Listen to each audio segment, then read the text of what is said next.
Disaster management. A sudden event that causes large-scale damage to life, property, and social aspects of a society or nation is called a disaster.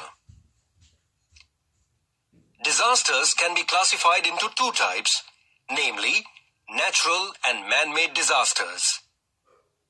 Various natural disasters like thunderbolts, that is lightning, floods, fire,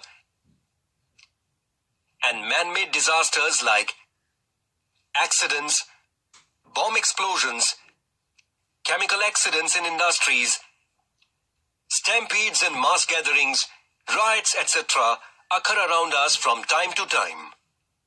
They cause large-scale damage to life and property. One such example of large-scale damage to life and property due to natural calamity is Mumbai Floods.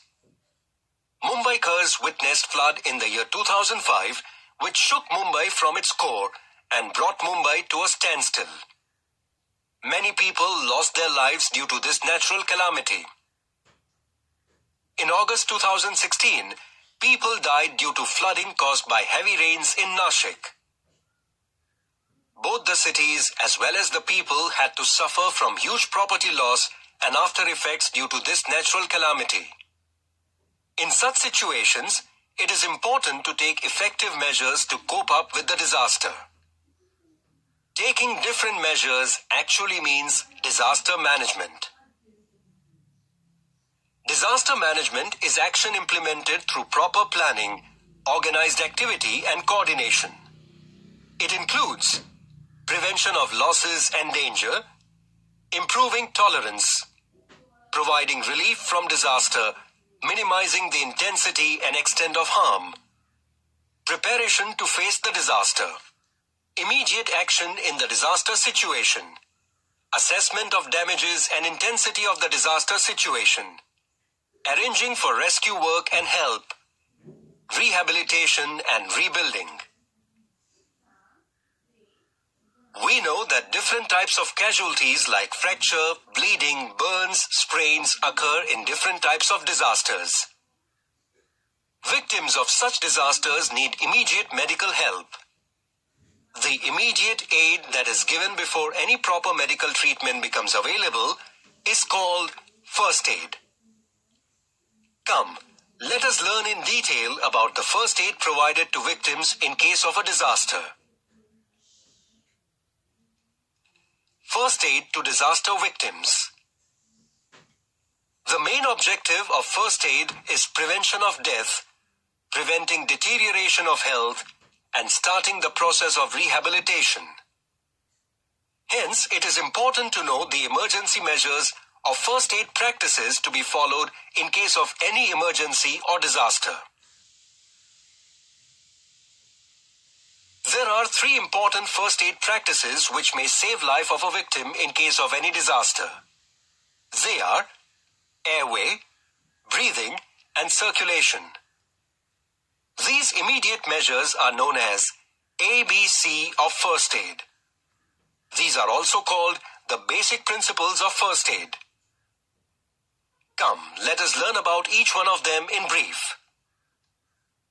1. Airway.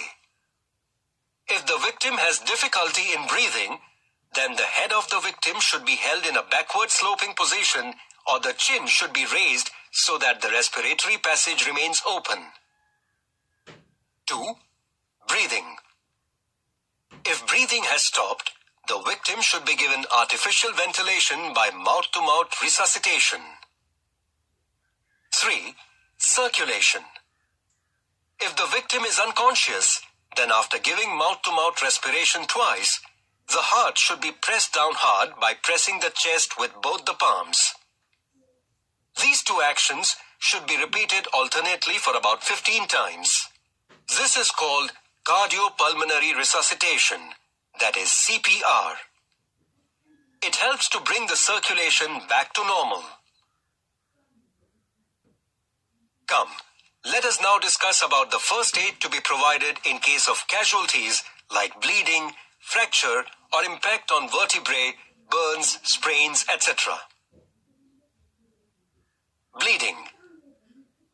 If the victim is injured and bleeding through the wound, then pressure should be applied near the bleeding part for about 5 minutes and the wound should be covered with an antiseptic pad. Fracture and impact on vertebrae. If any bone is fractured, then it is essential that the fractured part be immobilized. It can be done with the help of any available wooden rods or batons or rulers. If there is an impact on the back or vertebral column, then the patient should be kept immobile on a firm stretcher. Burns. If victims have burn injuries, it is beneficial to hold the injured part under clean and cold flowing water for at least 10 minutes. Sprains, twisting and contusion. For injuries like sprains, twisting and contusion, the rice remedy should be applied. Rest. Allow the victim to sit in relaxed position. Ice. Apply an ice pack to the injured part. Compression. After the ice pack treatment, the injured part should be massaged gently. Elevate.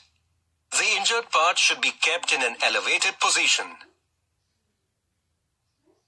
Along with proper first aid, it is also critical to adopt proper method to commute the victims or patients. Methods used to carry a victim is different in different cases. Come, let us take a look at different methods used to transport victims or patients. Cradle Method. Cradle Method is useful for children and underweights. Carrying piggyback. This method is useful for carrying patients who are unconscious. Human crutch method. If one of the legs of a victim is injured, then the victim should be supported with minimum load on the other leg. This is called human crutch method. Pulling or lifting method. This method is used for carrying an unconscious patient through a short distance. Carrying on forehand chair. This method is useful when support is needed for the part below the waist. Carrying on two-hand chair. This method is useful for those patients who cannot use their hands but can hold their body upright. Stretcher. Stretchers are mostly used to transport victims. If a conventional stretcher is not available, then a temporary stretcher can be made using bamboos, blanket, etc. Firefighters also use a specific carrying technique to commute the victims to a safer place. Boats are used by the civil administration to rescue people trapped in a flooded area. In such cases, as an emergency measure, wooden boards, bamboo floats, air-filled rubber tube from a tire can also be used.